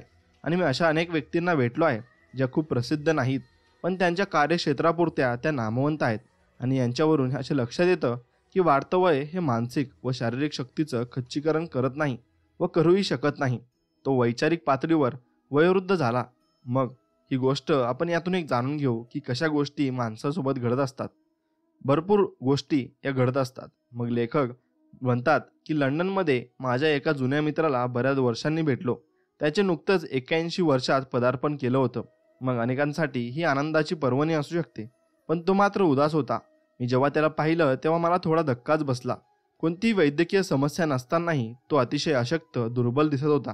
मग डॉक्टर मूर्ख आहेत, तो वैतागून म्हणाला. मला माहीत आहे की जगणं हाच मोठा आजार मला झाला आहे. मी त्याला त्याच्या अशा बोलण्यामागचं कारण विचारलं असता तो म्हणाला की मी सगळ्यांनाच नकोसा झालो आहे. माझी कोणालाच गरज नाही. तो ओरडला. आणि कशाला असावी? मी कोणाच्याच उपयोगाचा नाही. आपण जन्म घेतो, वाढतो, म्हातारे होऊन मरतो, हाच प्रत्येकाचा शेवट असतो. मला हे जाणवलं की त्यानं त्याच्या आजाराचे मूळ बरोबर ओळखलं आहे. आयुष्याकडे पाहण्याचा त्याचा नकारात्मक दृष्टिकोनामुळे तो जगण्यास वैतागला होता. आपल्या जगण्याला काही अर्थ नाही आणि आपण कुणाच्याही उपयोगाचे नाही असा चुकीचा मानसिक दृष्टिकोन त्याच्या आजाराच्या मुळाशी होता. त्याला फक्त त्याचं म्हातारपण जाणवत होतं, बाकी काही नाही. खरं तर तो वैचारिक पातळीवर वयोवृद्ध झाला होता. त्यामुळे त्याला वास्तविकतेत जाणवणारी भीती त्याचा अंतर्मन साकार करीत होतं. म्हातारपण म्हणजे शून्यपणाची पहाट. अनेक लोकांचा दृष्टिकोन हा दुःखी माणसासारखा नकारात्मक असतो. म्हातारपण म्हणजे शेवट असं समजून तो म्हातारपणाला घाबरतात आणि याचाच अर्थ ते जगण्याला घाबरतात. वाढलेलं वय म्हणजे आयुष्यातील नुसती निघून गेलेली काही वर्षे नसून ते अनुभवांची, शहाणपणाची शिदोरी असते. शहाणपण म्हणजे अंतर्मनातील शक्तीची जाणीव, जी तुम्हाला परिपूर्ण आनंदी व सुखी जीवन कसं जगावं याबाबत ज्ञान देते. वयाची 70 किंवा वयोवर्ष 80 किंवा म्हणजे मनुष्याचा शेवट ही संकल्पना डोक्यातून काढून टाका. या उलट असं वय म्हणजे संपन्न, सक्रिय आणि नवनिर्मिती करणाऱ्या जीवनशैलीचा उदय असू शकतो. तुमच्या आयुष्यातील ही वर्षे तुम्हाला अधिक समृद्ध बनवू शकतात. यावर विश्वास ठेवून अशी अपेक्षा तुम्ही करा, म्हणजे अंतर्मन ते सत्यात उतरवेल. बदल आत्मसात करा. म्हातारपण हे दुःखद नाही. वृद्ध होणं ही एक बदलाची प्रक्रिया आहे. त्याचं स्वागत आनंदानं व उत्साहानं करा. माणसाच्या आयुष्यातील प्रत्येक टप्पा हा कधीच न संपणाऱ्या वाटेवरच पुढचं पाऊल असतं. मग आपल्यातील आंतरिक शक्ती ही शारीरिक शक्तीच्या मर्यादा पलीकडची असते आणि आपल्याजवळ अशा अद्भुत संवेदना असतात ज्या आपल्या शारीरिक पंचकिर्णेवर सीमा पार करतात. आणि जीवन आध्यात्मिक व शाश्वत असतं. आपण कधीच वृद्ध होत नसतो, कारण जीवन म्हणजे ईश्वर आणि ईश्वर कधीच वृद्ध होत नाही. मग हे काहीतरी सांगतात आणि जे काही पुस्तकं असतात ते ईश्वरी जीवन आहे आणि ते जीवन हे सदैव नित्य नसून आणि नूतन, अनंत, अविनाशी आहे आणि सगळ्यांबाबत सत्य आहे. आयुष्य म्हणजे काय असा प्रश्न भरपूर लोकांना पडतो. मग त्याची एक गोष्ट आपण जाणून घेऊ. एका महिलेला एकदा विजेचा शोध लावणाऱ्या थॉमस एडिसन यांना विचारलं, मिस्टर एडिसन, वीज म्हणजे काय? ते उत्तरले, मॅडम, वीज ही वीज आहे आणि तिचा वापर करा. आपण वीज हे नाव अशा एका शक्तीला दिलं आहे जी अद्याप आपल्या पूर्णपणे कळलेली नाही आणि आपण विजेच्या सिद्धांताबाबत व वापरण्याबाबत अजूनही शक्य तितकं शिकतो आहे आणि तिचा वापर आपण अनेक प्रकारे करत असतो. वैज्ञानिक परिमाणांना डोळ्यांनी पाहू शकत नाही, तरीही ते त्याला एक वैज्ञानिक सत्य म्हणून स्वीकारतात, कारण ते एकमात्र विश्वसनीय निष्कर्ष असतात जे इतर प्रयोगात्मक पुराव्यांशी जुळत असतात. आपण जीवनाला पाहू शकत नाही, तरीही तिची अनुभूती घेतो आणि आपण जिवंत असून या सृष्टीतील चराचरातील सौंदर्य व त्यातील भव्यता याचा आस्वाद आपण घ्यायला आलेलो आहोत हे आपल्याला माहीत आहे. मनाला आणि आत्म्याला कधीच वृद्धत्व येत नाही म्हणून पुस्तक सांगतं, आणि हे जीवन अनंत आहे आणि कारण त्यांनी तुम्हाला एकमात्र खरा ईश्वर म्हणून मानावं असं पुस्तकं सांगत असतात. जन्म, कुमारावस्था, तारुण्य, प्रौढपणा आणि वृद्धत्व या जीवनचक्रालाच कोणी जीवन म्हणत असेल तर तो खरोखरच दयेला पात्र ठरतो. अशा माणसांच्या आयुष्याचं कोणतंच ध्येय नसतं, जगण्यासाठी कसलीच आशा नसते, त्याला आयुष्याला काहीच अर्थ नसतो. अशा निष्फळ विश्वासासोबत विफलता, साचलेपणा, दोषदृष्टी आणि आशाशून्यतेचे भाव येतात, ज्यांच्यामुळं तुम्ही अनेक प्रकारच्या मानसिक विकृतीकडे वळता. जर तुम्ही पूर्वीसारखं वेगानं टेनिस खेळू शकत नसाल, मग तुम्हाला मुलांप्रमाणे जोमानं पोहू शकत नसाल, तर त्यात काय झालं? तुमच्या शारीरिक हालचाली मंदावल्या असतील, तुम्ही नेहमीपेक्षा सावकाश जर चालत असाल, तर त्यात काय झालं? जीवन नेहमी नवी वस्त्र धारण करत असतं, ज्याला लोक मृत्यू म्हणतात. ती तर जीवनाच्या एका नव्या पैलूकडे सुरू होणारी यात्रा असते, हे लक्षात ठेवा. माझ्या व्याख्यानात मी सांगतो, असे लेखक म्हणतात की वृद्धत्व हे आनंदपूर्वक स्वीकारा आणि या वयालाही एक अनोखं सौंदर्य व शहाणपण प्राप्त झालेलं असतं. समाधान, प्रेम, आनंद, सौंदर्य, सुख, शहाणपण, समजूतदारपणा या गुणवैशिष्ट्यांना कधीही वृद्धत्व किंवा मरण येत नाही. ती अजरामरच असतात. आणि इमर्सन नावाचा एक कवी व तत्वचिंतक म्हणतो की आपण एखाद्या माणसाच्या वयाची वर्षे तेव्हाच मोजतो जेव्हा त्याच्याकडे मोजण्यासारखं काही उरलेलं नसतं. तुमचं चरित्र, तुमची मनाची गुणवत्ता, तुमची श्रद्धा आणि तुमचा विश्वास याची कधीच झीज होत नसते. तुम्ही तितकेच तरुण असता जितके तुम्ही समजता. म्हणून याची एक गोष्ट आहे. लंडनमधल्या कॅंगस्टन हॉलमधल्या व्याख्यानानंतर एक डॉक्टर सर्जनी माझ्याशी बोलत आले. असे लेखक म्हणतात, मी 85 वर्षाचा आहे, त्यांनी मला सांगितलं, आणि मी रोज सकाळी ऑपरेशन करतो, दुपारी रोग्यांना तपासतो आणि संध्याकाळी वैद्यकीय व इतर वैद्यकीय जर्नलिस्टांसाठी लेख लिहितो. त्याचा दृष्टिकोन असा होता की ते तितकेच उपयुक्त आहेत आणि जितके ते स्वतःला समजत होते ते तितकेच तरुण होते. जितके तरुण त्यांचे विचार होते, ते मला म्हणाले, तुम्ही जे आता सांगितलेलं जे खरं आहे. व्यक्ती जितका स्वतःबद्दल बलशाली समजतो तो तितकाच बलशाली असतो. जितका तो स्वतःला मूल्यवान समजतो तो तितकाच मूल्यवान असतो. या डॉक्टरांनी वाढत्या वयाला अडसर मानला नाही असं मानणं चुकीचं आहे हे त्यांना माहीत होतं. त्याच्या बोलण्याचा शेवट असा होता की मी जरी उद्या मेलो तरी मी नवीन पैलूत लोकांना मदत करत असेन. सर्जरीच्या उपकरणांनी नाही, तर मानसिक व आध्यात्मिक सर्जरीद्वारे. म्हणून त्यांचे विचार खूप चांगले होते आणि त्यांचे विचार एकदम ग्रेट होते आणि त्यामुळेच ते व्यक्ती भरपूर जीवनात काही प्राप्त करू शकत होते. एवढं तुम्ही लक्षात घेतलं पाहिजे. तुमचे पांढरे केस अमूल्य ठेवा. मग तुम्ही म्हातारे झाला आहात, तुमचं वय झालं आहे हे असं समजून तुम्ही आलेल्या संधीला नाकारू नका. अशा विचारांनी मानसिक जडत्व येऊन मृत्यू ओढवतो. तुमच्या बाह्य मनानं जर स्वीकारलं की आता तुम्ही काही करू शकत नाही, तर तुमचं अंतर्मन तुमचा तो विश्वास खरा करून दाखवेल. काही लोक तिशीत म्हातारे होतात, तर काही 81 वर्षी पण तरुण असतात. तुमचं मन शिल्पकार, आर्किटेक्ट आणि डिझायनर असतं. नाटककार जॉर्ज बर्नार्ड शो हे वयाच्या 90व्या वर्षीही तितकेच सक्रिय होते. त्यांच्या मनाची कलात्मक गुणवत्ता कधीच सक्रिय कर्तव्याला कमी पडली नव्हती. वयाची 40 पार केली म्हणून नवीन नोकरीत घेतलं नाही असं अनेकांनी मला सांगितलं. नोकरी देणाऱ्याच्या दृष्टिकोनात निष्ठुरता जाणवते. त्यांच्यात करुणेचा व समजदारीचा अभाव आहे. काम मिळवण्यासाठी तुमचं वय 35च्या आतच असावं असं कोणताही नियम नाही. तसाच नियम असलाच तर त्यामागील तार्किक कारण हे वरवर पाहता बरोबर असलं तरी ते मुळात चुकीचं आहे. जर नोकरी देणाऱ्यांनी क्षणभर विचार केला तर त्यांना उमजेल की नोकरी मागायला आलेल्या व्यक्तीचं वय जरी जास्त असलं तरी तिच्या अनुभवाचा फायदा हा नोकरी देणाऱ्याला होऊ शकतो. एवढं त्यांच्या लक्षात आलं पाहिजे. म्हणून वाढतं वय हा सर्वात मौल्यवान ठेवा आहे. तुम्ही वाढत्या वयाबरोबर समंजसपणा, प्रेमळपणा, वक्तशीरपणा यांसारख्या गुणांनी ओतप्रोत भरलेल्या असता. वय परत्वे तुम्हाला आलेली समज, अनुभव याची किंमत कोणत्याही संस्थेसाठी, कंपनीसाठी अमूल्यच असते. कारण इतक्या वर्षात तुम्ही अनेक नियमांचं पालन करून ते अंमलात आणलेलं असतं आणि तुमचं वाढतं वय हे शहाणपणाचं, कौशल्याचं आणि समजदारीचं प्रतीक आहे. तुमची भावनिक आणि आध्यात्मिक परिपक्वता ही कोणत्याही संस्थेसाठी लाभदायकच ठरेल. साठीच्या किंवा त्यापेक्षा जास्त वयाच्या लोकांना कधीच कमी लेखू नये. त्यांच्याकडे असलेल्या अनुभवाच्या आधारे आज ते वैयक्तिक समस्या हाताळण्यात, भविष्याच्या योजना करण्यात, निर्णय घेण्यात आणि इतरांना योग्य मार्गदर्शन करण्यात मोठी भूमिका बजावू शकतात. कारण त्यांच्या एखाद्या गोष्टीकडं, आगळं व घटनेकडं बघण्याचा दृष्टिकोन अर्थात आपल्यापेक्षा निराळा असू शकतो. तुमच्या वयाचा मान राखा. मग एक गोष्ट त्यातून मला समजली आणि मी तुम्हाला सांगतो. माझी एकदा हॉलिवूड चित्रपट लेखकाशी भेट झाली. असे लेखक म्हणतात, त्यांच्या कधीकधी किशोरावस्थेतील मुलाकरीताही कशा लिहाव्या लागतात व त्यांना एक स्टुडिओ एक्झिक्युटिव्ह तरुणांना सांगितलं की त्यांचं लेखन किशोरावस्थेतील मुलांना भावत नाही. ते किशोरावस्थेतील मुलांचं भविष्य जाणत नाहीत. हे ऐकून तो चित्रपट लेखक अतिशय दुखावला. खरं तर भावनिक आणि आध्यात्मिक प्रगल्भता नसतानाही ते फक्त तरुण आहेत म्हणून त्यांची वाहवा करणं चुकीचं नाही. आणि तरुणपणात अनुभवांचा अभाव असतो, योग्य निर्णय घेण्याची क्षमता कमी असते, पण या सगळ्यांची उणीव वयपरत्वे भरून निघत असते. त्यामुळे आज वाढत्या वयाचा मान राखा. मी तरुणांची बरोबरी करू शकतो. त्याच्यावरून आपण एक गोष्ट बघू. मी अशा अनेक साठीतील किंवा अनेक साठी ओलांडल्या लोकांना पाहतो जे विनाकारण आजही तरुण दिसण्याचा आटापिटा करत असतात. यासाठी ते नको तेवढा व्यायाम, नको त्या कॉमिस्ट्रीचा वापर व आपला पैसा वाया घालवतात.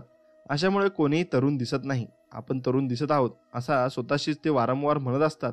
अशा लोकांनी हे नेहमी लक्षात घ्यावे. माणूस जसा आतून असतो तसाच बाहेरून दिसतो. केवळ पोषक आहार घेऊन, नको तेवढा व्यायाम करून आणि नको त्या विचारांचा, त्या गोष्टींचा आधार घेऊन हे लोक स्वतःला तरुण ठेवू शकत नाही. त्यांना हे माहीत हवं की आपण आपल्या विचारांमुळेच तरुण अगर वृद्ध होत असतो. तुमच्या विचारांचा प्रभाव अंतर्मनावर होत असतो. तुम्ही मनानं तरुण राहाल आणि तर मग तुमचं शारीरिक वय किती आहे ही गोष्ट महत्त्वाची ठरत नाही. म्हातारपणाची भीती तुम्हाला नक्कीच नाही पाहिजे. एक लक्षात ठेवा की एक गोष्ट होती की जॉब म्हणाला होता की मला ज्या गोष्टीची भीती वाटत होती तेच घडलं आहे. अनेक जण म्हातारपणाला घाबरतात, ते भविष्याबद्दलही चिंतित असतात. पण आपण म्हातारे झालो या विचारांना आपल्या आयुष्याकडे बघण्याचा दृष्टिकोन बदलतो. तुम्ही रसहीन जीवन जगू लागता आणि तुमच्या मनात सतत नकारात्मक भावना निर्माण होतात. पण म्हातारपणाची भीती मनातून काढून टाकलीत तर तुम्ही मनानं नेहमीच तरुण राहता. तुम्ही सकारात्मकतेनं आयुष्याकडे पाहू शकता आणि तुम्हाला नवनव्या कल्पना सुचू लागतात. तुम्हाला छोट्या छोट्या गोष्टीत रस वाटू लागतो. तुम्ही अनेकांना योग्य मार्गदर्शन सल्ले देऊ शकता. एक लक्षात ठेवा, 110 वर्षाचा वृद्ध. आता मी भारतातील मुंबई शहरात व्याख्यानासाठी गेलो होतो असे लेखक म्हणतात. मग तेव्हा मी 110 वयोवर्ष असणाऱ्या तरुणाला भेटलो. हो, तो वयानं जरी मोठा असला तरी मी त्यांचं नाव तरुणच म्हणेन, कारण तो अतिशय सुंदर दिसत होता. त्याच्या डोळ्यात अनोखी चमक दिसत होती. त्यानं आनंदाने व समाधानानं उद्धत्वाचा स्वीकार केला होता. मग ते किती छान आहे आणि त्यांचे विचार तसे आहेत म्हणून त्यांच्यासोबत तसं घडत आहे हा विचार तुम्ही केला पाहिजे. मग त्या विचारामुळेच तुम्ही तसे घडत असता. याचंही खरं तत्व आहे. निवृत्ती हे एक धाडस आहे. मन कधीच निवृत्त होत नसतं. तुमचं मन पॅराशूट सारखं असतं. त्याचा योग्य तो वापर करणं गरजेचं असतं. नव्या कल्पना आत्मसात करण्यासाठी नेहमी तयार राहा. निवृत्त होणं म्हणजे सर्व काही संपलं अशी भावना काही जणांची असते. असं ग्रह धरणारे व घेणारे लवकरच मरणाला जवळ करतात. निवृत्ती एक असं नवं पर्व बनू शकतं. एक नवीन आव्हान असू शकतं. तुमच्या स्वप्नांच्या परिपूर्तीचा आरंभ असू शकतो. निवृत्त म्हणजे आता आपण काही करू शकत नाही, आता आपली गरज कुणाला नाही असा विचार करणं चुकीचं आहे. खरं तर तुम्ही निवृत्तीनंतर अशा काही गोष्टी प्राप्त करू शकता ज्या तुम्हाला आजपर्यंत जमल्या नाहीत. कारण वाढत्या वयाबरोबर तुमच्या अनुभवाच्या शिदोरीत वाढच होत असते. आणि दर्जेदार काम करा. माझ्या शेजारी फ्रँक डब्ल्यू याला नोकरीवरून जबरदस्तीनं कमी करण्यात आलं होतं. मग त्यासाठी कंपनीनं जरी नवीन नेमणुकीचे कारण दिलं असलं तरी त्याला हे माहीत होतं की तो आता 65 वर्षाचा झाला असल्यानं त्याला नोकरीतून कमी करण्यात आलं होतं. त्याच्या निवृत्तीकडे पाहण्याचा दृष्टिकोन निराळाच होता. तो म्हणाला की मी माझ्या आयुष्यात एक नवीन पाऊल पुढे टाकत आहे. मी आता त्या सर्व गोष्टी करून शकेन ज्या मला वेळेअभावी जमल्या नव्हत्या. मग फ्रँकचा दृष्टिकोन अतिशय अचूक होता. तो आता खऱ्या अर्थानं जीवनात जगण्यावर लक्ष केंद्रित करत होता. त्यानंतर अनेक वर्ष हौशीनं फोटोग्राफी केली. एक कला संस्थेत रितसर फोटोग्राफीचा अभ्यासक्रम पूर्ण केला. त्यानंतर त्यानं अनेक प्रशिक्षण स्थळांना भेट दिली आणि ते देऊन तिथले फोटो काढले. तो आता एक चांगला व्याख्याता बनून इतरांना मार्गदर्शन करीत आहे. आजूबाजूला पाहिलं तर अनेक गोष्टी तुम्हाला आवडत निर्माण होईल. पण नवीन नवीन कल्पना रुजवा. आध्यात्मिक प्रगती करा. स्वतःच्या ज्ञानात अधिक भर घालून स्वतःला प्रगल्भ बनवा आणि मनाने सदैव चिरतरून राहा. नवनिर्माते बना, कैदी नको. वाढत्या वयामुळे कर्मचाऱ्यांच्यात भेदभाव होऊ नयेत म्हणून काही कायदे आहेत. पण अशा कायद्यांमुळे आपण इतरांचे विचार बदलू शकत नाही. एकदा 65 वर्षाचा माणूसही मानसिक, शारीरिक व भौतिकरित्या निशीच्या व तिशीच्या तरुणापेक्षाही निश्चितच वरचढ असू शकतो. आपलं वय झालं म्हणून समाज आपल्याला दूर लोटू शकत नाही. वाढत्या वयामुळे शारीरिक हालचाली संत होऊ लागतात. पण अंतर्मनाच्या प्रेरणेमुळे बाह्यमन अधिक सक्रिय व सावध व तत्पर आणि चपळ बनत असतं. मन कधीच म्हातारं होत नसतं. मग जॉब म्हणतो की जर तुम्ही काही महिन्यापूर्वी होतो तसाच आजही असतो तर किती बरं झालं असतं. त्या दिवसात ईश्वर माझं रक्षण करत होता. त्याचा आशीर्वाद रूपी हात माझ्या डोक्यावर होता. त्याच्या साथीनं मी अंधारातून वाटचाल करत होतो. जसा मी माझ्या तरुणपणी होतो तेव्हा ईश्वराचं रहस्य माझ्या प्रार्थना मंदिरावर विसावलं होतं. मग तारुण्याचं रहस्य काय आहे? मग तुम्ही तारुण्यातील दिवसांचा पुन्हा नव्याने अनुभव घेऊ शकता. त्यासाठी तुमच्या अंतर्मनातील ऊर्जेला साथ घाला आणि तुमच्यात होत असलेल्या त्या ऊर्जेचा संपूर्ण संचार अनुभवा. आणि तुम्ही आध्यात्मिकतेनं भारावलेले गेले आहात. तुम्ही तरुण, उत्साही व अधिक शक्तिशाली झाले आहात. याचा अनुभव तेव्हाच घेऊ शकाल जेव्हा तुम्ही बाह्य मनानं व अंतर्मनानं आनंदी, समाधानी असाल. तुमच्या डोळ्यांना प्रकाशमान करणारी ती ज्योत दैवी ज्ञानाची आहे. तुम्हाला जे जे जाणून घ्यायचं आहे ते सर्व ती ज्ञानज्योती तुम्हाला दाखवते. तुमच्यातील सच्चेपणा हा तिच्यामुळेच अधोरेखित होत असतो व तुम्ही तुमच्या अंतर्मनाच्या मार्गदर्शनानुसार वाटचाल करत असता. कारण प्रकाशाचा एक किरणही अंधार दूर करू शकतो हे तुम्ही जाणता. सकारात्मक दृष्टिकोन तुमचा ठेवला पाहिजे. मी म्हातारा झालोय असं म्हणण्याऐवजी मी वयपरत्वे अधिक प्रगल्भतेकडे वाटचाल करत आहे असं म्हणा.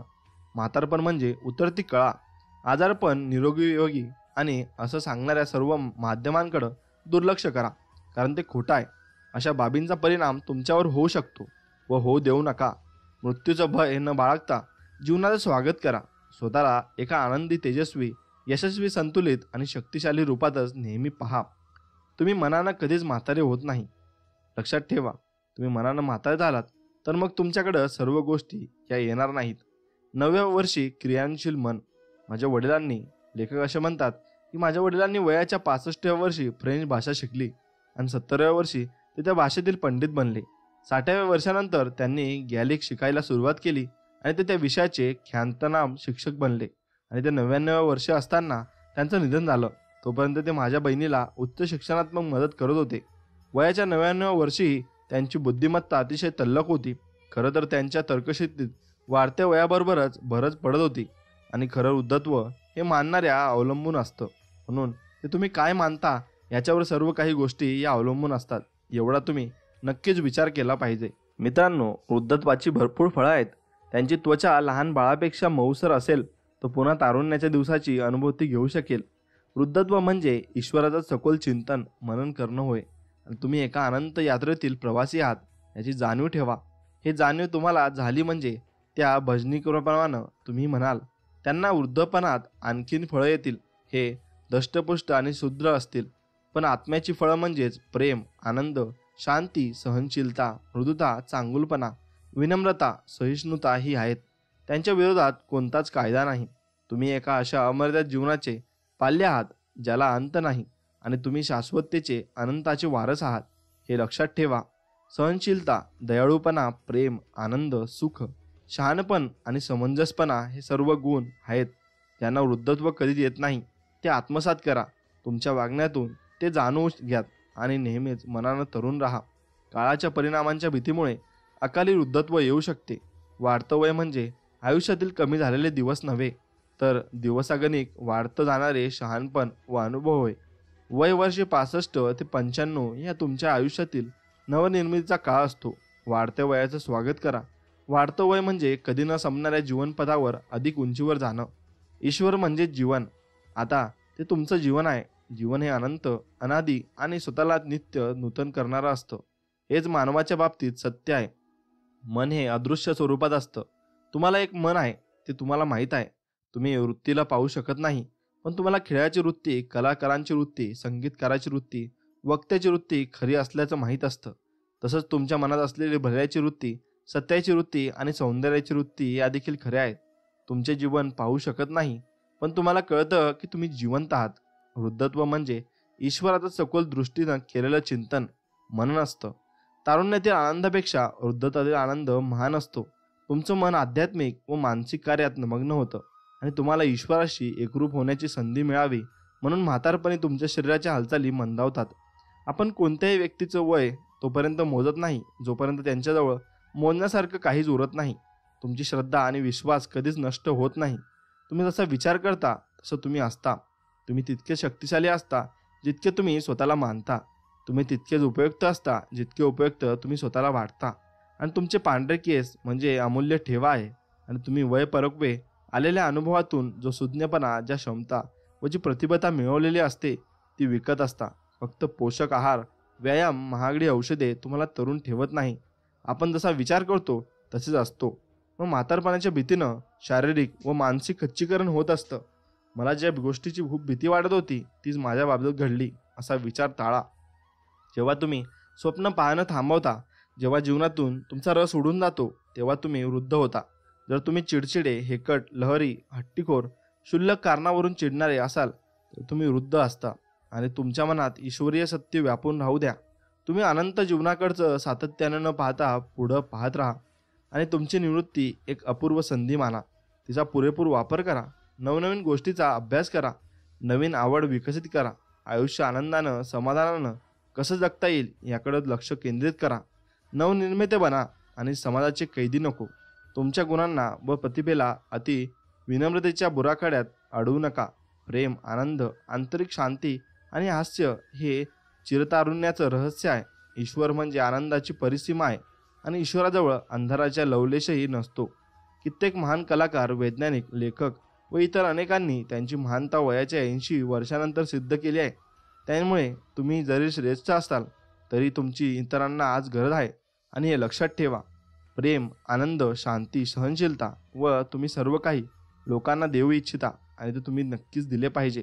आणि ते दिल्यानंतरही तुमच्या मनात काही खोट असेल तर मग ते तुम्ही सांभाळून घेतलं पाहिजे. कारण त्यामुळेच देव तुम्हाला नक्कीच चांगले आशीर्वाद देईल आणि चांगल्या गोष्टी तुमच्या जीवनात घडत असतील. व चांगल्या गोष्टी जर तुमच्या जीवनात घडल्या तर मग तुम्ही सर्व काही गोष्टीत अंमल होऊ शकता. आणि नक्कीच एवढं नक्की लक्षात ठेवा की तुम्ही कुठेही गेलात आणि काहीही तुम्ही म्हटले तरी स्वामींवर विश्वास ठेवा. कारण स्वामींवर जेवढा विश्वास ठेवाल तेव्हा सर्व काही तुमच्या आयुष्यात होत असेल आणि होत राहील.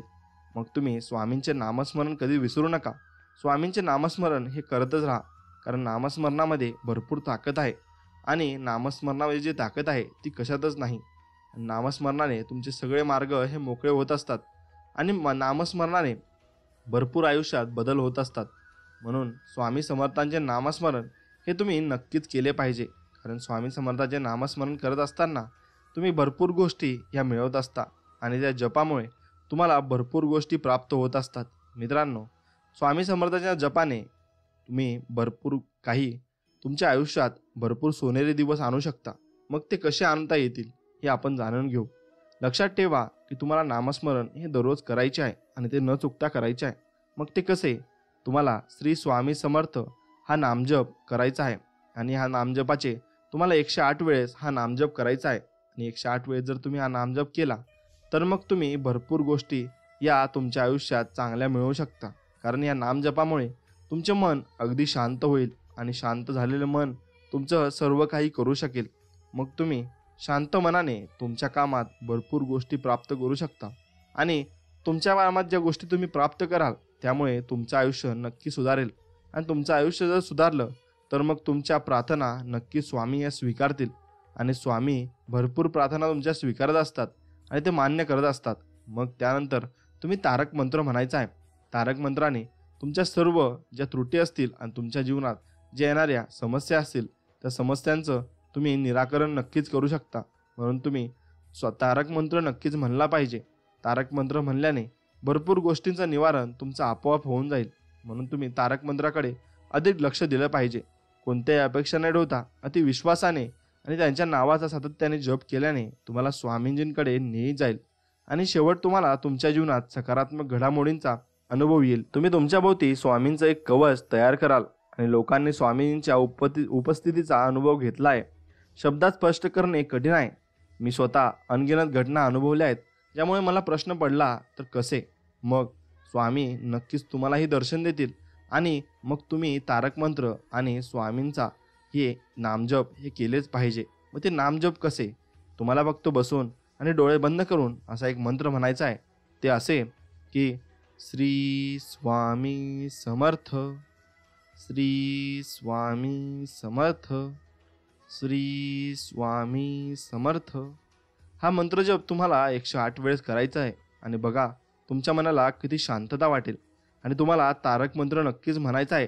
तारक मंत्र कसा आहे की निशंक हो, निर्भय हो रे मनारे, प्रचंड स्वामी बळ पाठीशी, अतर्क्य अवधूत हे स्मरणगामी, अशक्य ही शक्य करतील स्वामी. जिथे स्वामी चरण तिथे न्यून काय, स्वये भक्त प्रारब्ध घडवी ही माय. आगेविन काळ ही नानेई त्याला, परलोकीही ना भीती तयाला. उगाची भीतोसी भय हे पळू दे, जवळी उभी स्वामी शक्ती कळू दे.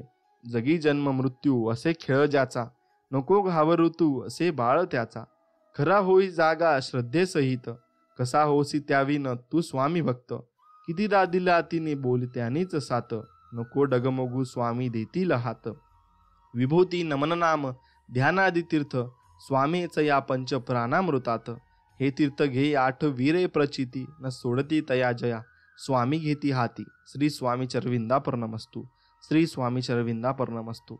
श्री स्वामी समर्थांचं नामस्मरण करून तुम्हाला एकदा तारक मंत्र म्हणायचा आहे. म्हणजे तुमचं हे रोजचं दिनचर्याचं काम तुम्हाला नियमानं करायचं आहे. बघा, तुम्हाला नक्कीच अनुभव येतील आणि अनुभवातून तुम्ही भरपूर काही गोष्टी शिकाल. आणि ते शिकल्यानंतर तुम्ही तुमचे अनुभव नक्कीच माझ्याजवळ कमेंट सेक्शनमध्ये शेअर करा. आणि मित्रांनो, जर तुम्हाला व्हिडिओ मनापासून आवडला असेल तर कमेंटमध्ये श्री स्वामी समर्थ, जय जय स्वामी समर्थ लिहायला विसरू नका. चला तर मग भेटूया एक नवीन व्हिडिओमध्ये. तोपर्यंत व्हिडिओला लाईक केला नसेल तर एक लाईक करा आणि चॅनलला नक्की सबस्क्राईब करा आणि बेल नोटिफिकेशन नक्कीच ऑन करा. असेच स्वामी संदेश तुमच्यापर्यंत मी आणत राहील. चला तर मग मित्रांनो, भेटूया नवीन एक व्हिडिओमध्ये. तोपर्यंत जय श्रीराम, जय श्री हनुमान, श्री स्वामी समर्थ, जय जय स्वामी समर्थ. धन्यवाद.